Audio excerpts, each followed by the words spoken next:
7, 6, 5, 4, 3, 2, 1.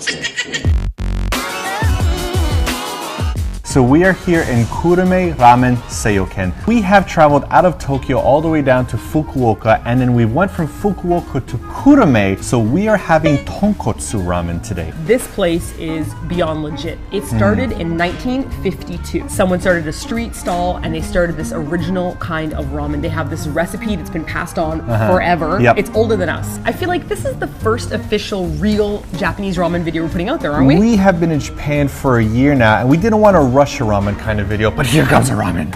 Simon's like, I don't want to rush it. Okay. Oh, yes.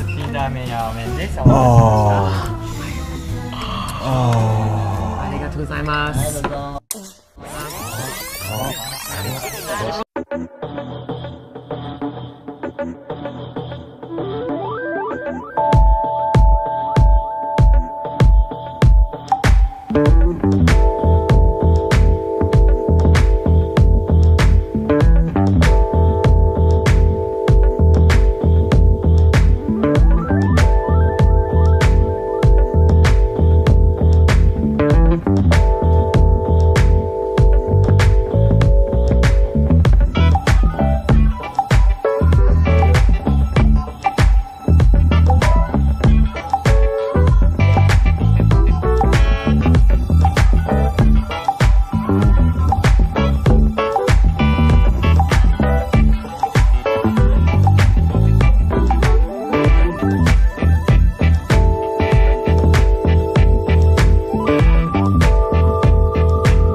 So we ordered their two special ramens on the menu. This one here is one that's actually richer. So they use kind of like the pork fat from the back and they boil it down and then they add it into it to make it like much creamier. And Simon has the one that doesn't have that in it, so it's not as rich. Okay, here's the deal. We it. have to start eating this right away because ramen has a very fast time limit. It starts going soggy if you talk for too long. So let's just eat this and see what it's about. And everything. Okay, don't be grossed out, but the pork bone that we're actually eating is pork skull. So in their eating the skull, but in their vat of broth is just water and the skull of a pig. And they left in the brain and they left in the eyes because it gives a sweetness to the broth, and that's all the seasoning that you have. How amazing is this restaurant? They have a little basket with hair elastics.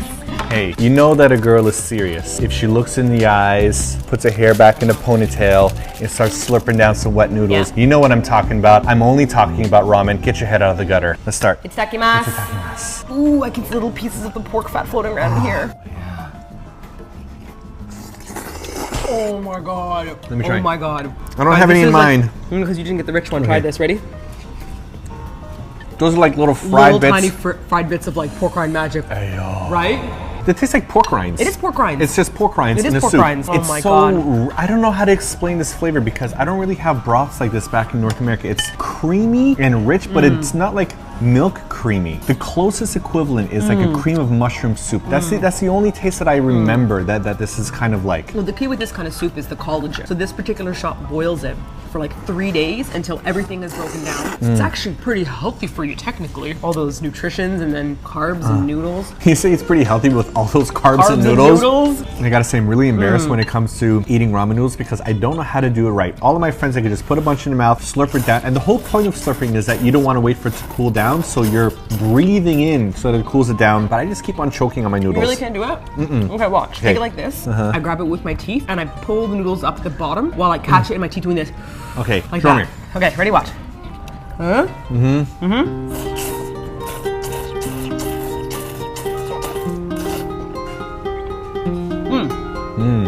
No? Why are you making your face like that? And what has to be one of our all-time favorite additions is the hanjuk tamago. A perfectly soft boiled-ish egg. I don't know how they make this magical century look like this. Ramen eggs make me so happy. Now, one of the things about ramen that's so amazing is that it really changes according to where you are. So Tokyo noodles are different than noodles that you might find like out in Fukuoka versus Kyoto. The noodles here are cut really, really thin. And supposedly that's because originally it started by a bunch of guys that were down by the docks that were fishermen wanting to eat their stuff quickly. And so if you have a thick noodle, it's difficult to eat. But if it's thin, you can just kind of shovel that down. So that's apparently where the thin, straight cut noodles came from here. This is actually my style of noodle when it comes to ramen. This is what I prefer. Now everybody has a different preference when it comes to ramen. A lot of our Japanese friends aren't that fond of tonkotsu ramen. They prefer something like a shio or a shoyu because they find tonkotsu ramen too rich and too thick. And I think they're crazy because this is just insanely delicious. The other kinds of ramen that I had, like shio or shoyu, are alright, but I always prefer tonkotsu. And supposedly, according to my Japanese friends, most Westerners prefer tonkotsu. When we've had tonkotsu ramen before in Tokyo, I found it really heavy and oily. Yes. So when I ate it, it was like eating fat goblets on top. It always made my stomach feel a bit ill. This is very different. This almost tastes like a chicken soup, like that kind of homemade chicken flavor. It doesn't have a heavy, greasy taste whatsoever. Simon is about to chow down on what looks like some kind of noodle or meat, but it is not. It is actually a bamboo shoot. This is menma. I love menma. Martina's not fond of it, so she doesn't have that much in hers. It depends on the location. So some places I find the menma is quite overpowering because it's usually like a fermented one or it's been soaked in a sauce, while other places I find it quite fresh and crunchy. And that's what's cool about ramen is that you can get a lot of them customizable. This is chashu, which I'm sure I'm not pronouncing properly, but basically it's a really thinly sliced pork that goes into it. If you're at a bad location, it'll be tough, it'll be chewy, it'll taste like it's just been way overcooked and you're like, if you're at a great place like this, it's gonna fall apart in your mouth.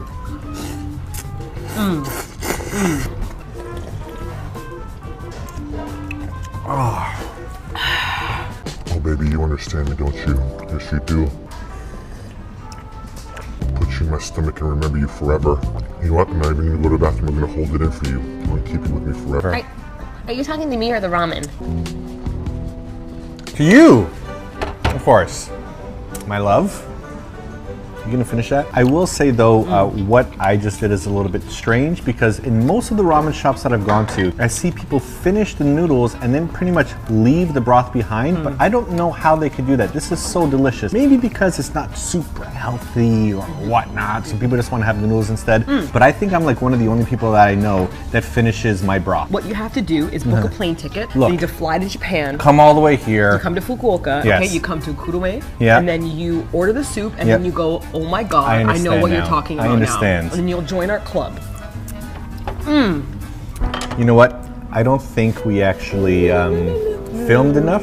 Should we get another bowl just in case people want to know? The card might have corrupted. And Did so we record that properly? I'm not sure. if we- お待たせいたしました。いや、タイ仕込みラーメンでございます。ありがとうございます。So are we supposed to say more about this? Oh, you just want to shovel it down? You just want I to see eat how this. is. Here's for you. Is this one bowl going to be enough for us? Oh no, we don't have Didn't press enough. record. Didn't Oh press my record. god. I'm sure if anyone saw this right now, they're like, look at that couple sharing a ramen bowl together because they can't finish it. And we're Their like, third yes. bowl of ramen. Sharing Sharing it Yes, I'm ready for some warm snuggles. About to get naked, curl up in the bed, in the middle of a ramen shop. go to sleep. Really? I love you, girl. Oh no, Simon's got Yeah. the food happies again. Whenever he's really happy with food. The love of my life, you know that? What about ramen? I'm so happy that I married you. I thought you were talking about. Are you talking to ramen or me? Thank you for coming to Japan with me and participating in these food adventures. Are you food drunk? I just love you so much, girl. He's food drunk, people. You're the best thing that ever happened to me. Food drunk. Oh, I like your smell. You smell like snuggles. For sure, food drunk. Hush, girl. It's okay. You're all right. Snuggle up. No, I'm just whispering. That's what it is.